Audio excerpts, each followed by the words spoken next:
आपल्या मुलींना भेटण्यासाठी प्रेमाने खाऊ घेऊन निघालेल्या पित्याचा भरधाव अज्ञात वाहनाने जीव घेतल्याची हृदयद्रावक घटना सुरत धुळे राष्ट्रीय महामार्गावर रविवार दिनांक 15 फेब्रुवारी रोजी सकाळी 10:30च्या सुमारास घडली।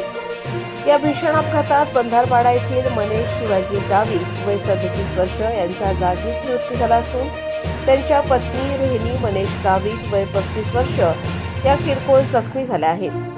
या घटनेमुळे संपूर्ण परिसरात शोककळा पसरली आहे।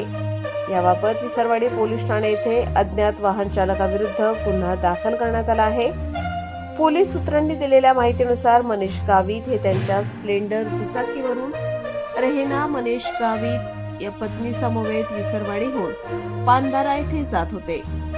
सरपणी नदी पुलाजवळ बंधारपाडा रोडच्या फाट्यानजीक पाठीमागून भरधाव वेगात आलेल्या अज्ञात वाहनाने त्यांच्या दुचाकीला जोरदार धडक दिली। ही धडक इतकी भीषण होती की मनेश गावित यांच्या तोंडावरून अज्ञात वाहनाची चाक गेल्याने त्यांचा जागीच मृत्यू झाला, तर त्यांच्या पत्नी बाजूला फेकल्या गेल्यामुळे किरकोळ जखमी होऊन बचावल्या।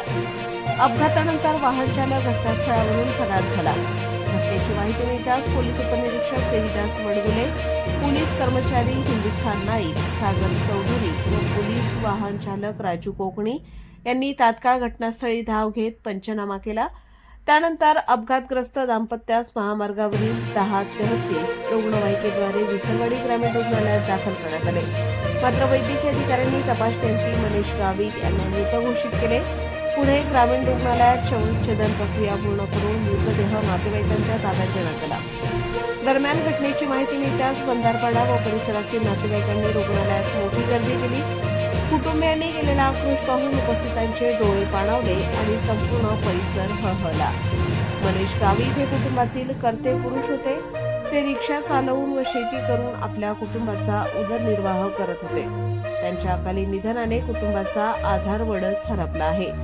विशेष म्हणजे त्यांच्या 3 मुली रिया इयत्ता 10वी, मेहेक इयत्ता 9वी आणि कृतिका इयत्ता 8वी या पानबारा येथील शासकीय आश्रमशाळेत शिक्षण घेत आहेत। रविवार असल्याने आपल्या लाडक्या मुलींना भेटण्यासाठी आणि त्यांच्यासाठी खाऊ घेऊन ते प्रेमाने निघाले होते।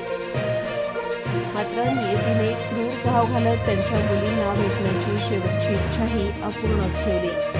मयताच्या पश्चात वडील, पत्नी आणि 3 मुली असा परिवार असून घरातील एकमेव कमावता हात गेल्याने कुटुंबावर मोठे आर्थिक व मानसिक संकट कोसळले आहे। या प्रकरणी कृष्णा बाबा गावित यांनी दिलेल्या फिर्यादीवरून भारतीय न्याय संहिता व मोटार वाहन कायद्यानुसार अज्ञात वाहन चालकाविरुद्ध गुन्हा दाखल करण्यात आला असून पुढील तपास सहाय्यक पोलीस उपनिरीक्षक रामचंद्र मोहने करीत आहेत। फरार वाहन चालकाचा शोध सुरू आहे। शेख, विसरवाडी। काय झालं बेटा? माझ्या आई आणि वडील आम्हाला शाळेत भेटायला येत होते, पण मला नाही माहित कुठे त्यांचं ऍक्सिडेंट झालं। माझ्या बाबांना ठीक आहे बेटा, ठीक आहे।